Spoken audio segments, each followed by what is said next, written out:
Welcome back, everyone. We're diving deep into Ramit Sethi's I Will Teach You to Be Rich Today. It's a classic. Yeah, it is. You gave us a good mix of stories from the book and Sethi's advice itself. hmm So let's try to pull out what we can use and really understand how to apply it to build a rich life, however that looks for you. Yeah, I love that you say that because Sethi really emphasizes that a rich life, it's not one size fits all. It's not about, hitting some arbitrary number in a bank account. It's about using money as a tool to design a life that you want. I love that. And he kind of illustrates that beautifully with those incredible success stories right in the intro. Like, remember Reno Bonsali Yeah. paid off $40,000 in debt and built like a $200,000 nest egg in just 2 years. That's mind-blowing. What's so powerful about those stories is they're not about financial gurus or trust fund kids. It's everyday people like Sean Wilkins scoring a $20,000 raise, launching a coaching side hustle, proving that these principles, they can work for anyone. It's really inspiring to see that kind of transformation. But honestly, the book covers so much. Where do we even begin to apply this stuff? Well, Sethi really emphasizes focusing on what he calls big wins, like the moves that make the most impact. He says we often get bogged down like tracking every penny, but we miss the big things that can really move the needle. Like what? Give me an example. I'm all about simplifying. Okay, take negotiating bank fees.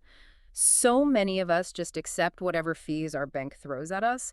But did you know a single phone call could potentially save you hundreds each year? Oh yeah, you're telling me. I am so guilty of ignoring those pesky fees until they really add up, and then it feels like such a hassle to deal with. And that's exactly why Sethi advocates for automating your finances. This is another one of those big wins. By setting up automatic transfers for your savings, your bills, even your investments, you take the hassle and the mental burden out of the equation. I am all about out of sight, out of mind when it comes to saving. What other big wins should we be thinking about? Well, Sethi is a huge proponent of conscious spending, which really resonated with me. It's about being deliberate with your money, spending extravagantly on what truly brings you joy, and then cutting back ruthlessly on the things that don't. This is not about deprivation. It's Yeah. about aligning your spending with your values. I can get behind that. Exactly. And it challenges the idea that budgeting has to be restrictive.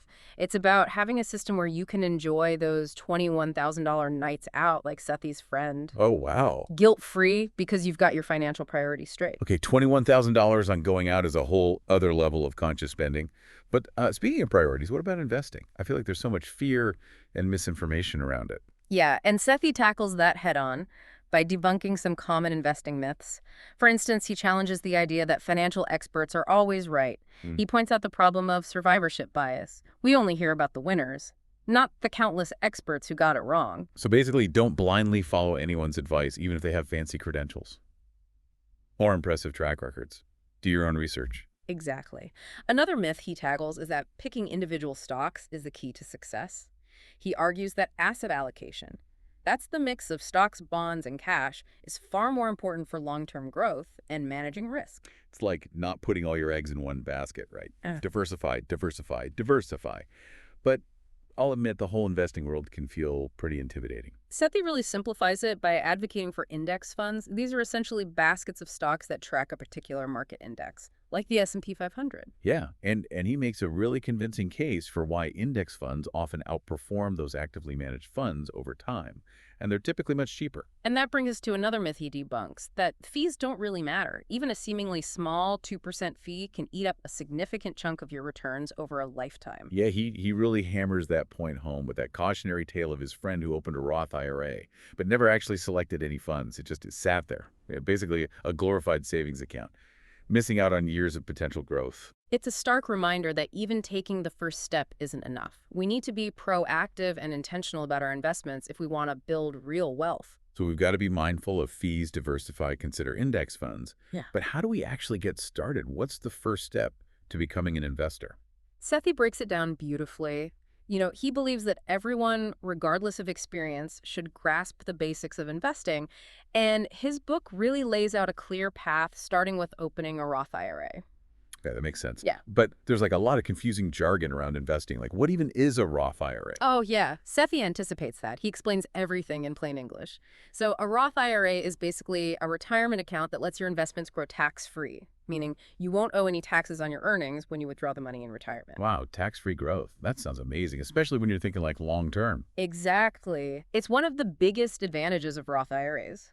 And Sethi argues that starting early is key. It allows compound interest to really work its magic over decades. And he uses that rule of 72 to kind of illustrate that, right? It shows how quickly your money can double with a decent rate of return.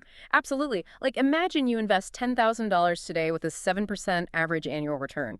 Using the rule of 72, your money would double roughly every 10 years. So in 20 years, it could grow to $40,000. And in 30 years, it could be $80,000, all without lifting a finger. Wow, that's the power of compound interest in action. It makes you realize why starting early is so crucial. Even small, consistent contributions can have a huge impact over time. But before we get too deep into investing, can we go back to, you mentioned invisible money scripts earlier, and I'm still a little fuzzy on what those are exactly. Oh, yeah. It's a fascinating concept that seems to really resonate with people. These are basically like subconscious beliefs about money we've picked up from our families and society, even our own experiences, and they influence our financial decisions without us even realizing it. So it's like those ingrained beliefs that tell us we're not good with money, or we'll never be rich. Exactly. And Sethi argues that these scripts can actually sabotage our financial goals. For example, someone might obsess over saving a few dollars on coffee, but ignore a high annual fee on their credit card. Oh my gosh, that's so me. I'm like a master coupon clipper at the grocery store, Right. but I barely glance at my bank statements. It's a classic example of how these scripts can lead to contradictory behavior. We get fixated on the small stuff while missing the big picture. So how do we break free from these limiting beliefs? Well, Sethi suggests first becoming aware of the stories we tell ourselves about money. Ask yourself, where did these beliefs originate? Are they helping or hindering me? And once we identify the limiting scripts, we can start challenging and reframing them. It's like taking control of our internal financial narrative, rewriting the stories that no longer serve us. But what about external factors, like debt? Sethi doesn't hold back on how dangerous credit card debt can be. Yeah, he actually calls credit card companies evil, which might seem a little extreme, but he makes a valid point.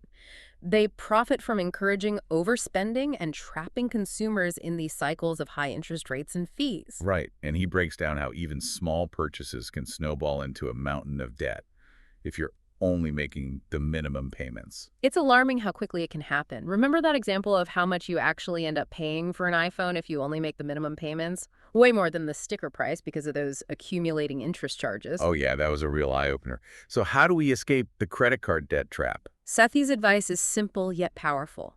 Pay off your credit card balance in full each month, even if it means making sacrifices elsewhere. And he also provides some clever strategies for negotiating lower interest rates, or even getting fees waived. He's like a financial warrior fighting for consumers to regain control of their money. So once we've tackled credit card debt, where do we go from there? That's where automation comes in. Sethi argues that once you have a system in place, your money practically manages itself. He calls it the automatic money flow. That sounds amazing, but also a little overwhelming. Where do we even begin with, like, automating everything? Well, Sethi lays it out step by step. It starts with setting up automatic transfers between your checking, savings, and investment accounts. So every month, a portion of your income goes where it needs to go without you having to think about it. So like on payday, a certain percentage is automatically sent to my savings account, and another portion is sent to my Roth IRA. Exactly. It creates this consistent and predictable system, taking the guesswork and the willpower out of saving and investing. Okay, I'm starting to see how powerful this could be. It's like having a personal finance autopilot, Yeah. guiding my money in the right direction. And it's not just about saving and investing. Sethi recommends automating bill payments, credit card payments, even charitable donations. Wow, I never considered automating charitable giving. That makes so much sense, though. Yeah, it turns giving back into this regular, effortless part of your financial routine. Now, he does stress that it's not a set it and forget it approach. You need to review your system regularly, making sure it's still aligned with your goals and adjust as needed. Like a regular financial checkup, making sure everything is running smoothly. So we've talked about tackling debt, automating finances, even challenging those invisible money scripts. But now that we've got our money flowing automatically, where does it actually go? How do we approach investing? Well, that's where Sethi's passion for demystifying investing really shines. He breaks down these complex concepts into simple, actionable steps. And remember those index funds we talked about earlier? They play a big role in his investment strategy. Right, those baskets of stocks that track a specific market index. Yeah. But why are they so central to Sethi's approach? Well, he believes that index funds are a fantastic option, especially for beginners. They offer built-in diversification, Yeah. spreading your investment across hundreds or even thousands of companies. So instead of trying to pick individual stocks, which can be super risky and time-consuming, you're essentially investing in the overall performance of the market. Exactly. And Sethi highlights a crucial advantage of index funds. Their low fees. Actively managed funds, where a fund manager is trying to pick winning stocks, often have much higher fees, and those can significantly eat into your returns over time. Yeah, he compares it to a financial advisor constantly dipping their hand into your pocket and taking a cut of your earnings. It Yeah. makes you realize how much those fees can really impact your long-term growth. Absolutely.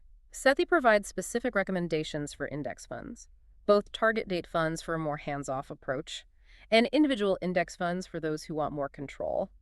But he cautions against trying to beat the market by chasing hot stocks or timing the market perfectly. Right. He argues that even professional investors struggle to consistently outperform the market in the long run. So for most of us, sticking with a simple low-cost strategy is a smarter bet. Exactly. And he backs this up with some pretty compelling statistics, showing how most actively managed funds actually underperform simple index funds over the long term. So don't get caught up in the hype of trying to pick the next Apple or Amazon. Slow and steady wins the race when it comes to investing. This all makes total sense, but what about those big life events? Yeah. That can really shake up our finances. Things like getting married, buying a house, even helping our parents navigate their own money challenges. How does Sethi's rich life philosophy apply to those situations? That's where his approach goes beyond just dollars and cents. He emphasizes aligning your financial decisions with your values and your vision for the future, and that includes navigating those big life moments with intention. Right, he's big on open communication, especially when it comes to talking about money with your partner, even those potentially awkward conversations like prenups. Exactly. It's about being proactive and having those conversations up front, rather than dealing with potential conflict or resentment down the road. And it's not just about couples. Sethi provides guidance on approaching sensitive topics, like helping parents who might be struggling financially. It's about recognizing that money impacts all our relationships, and having a plan can help us navigate those complexities with more clarity and compassion. Absolutely. He even provides practical advice on big purchases like buying a car or a house.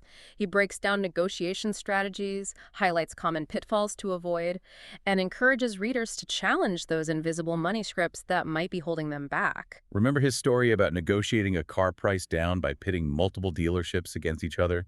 And he did it all from his sofa. Yeah, it's a perfect example of how being prepared and knowing your worth can save you thousands.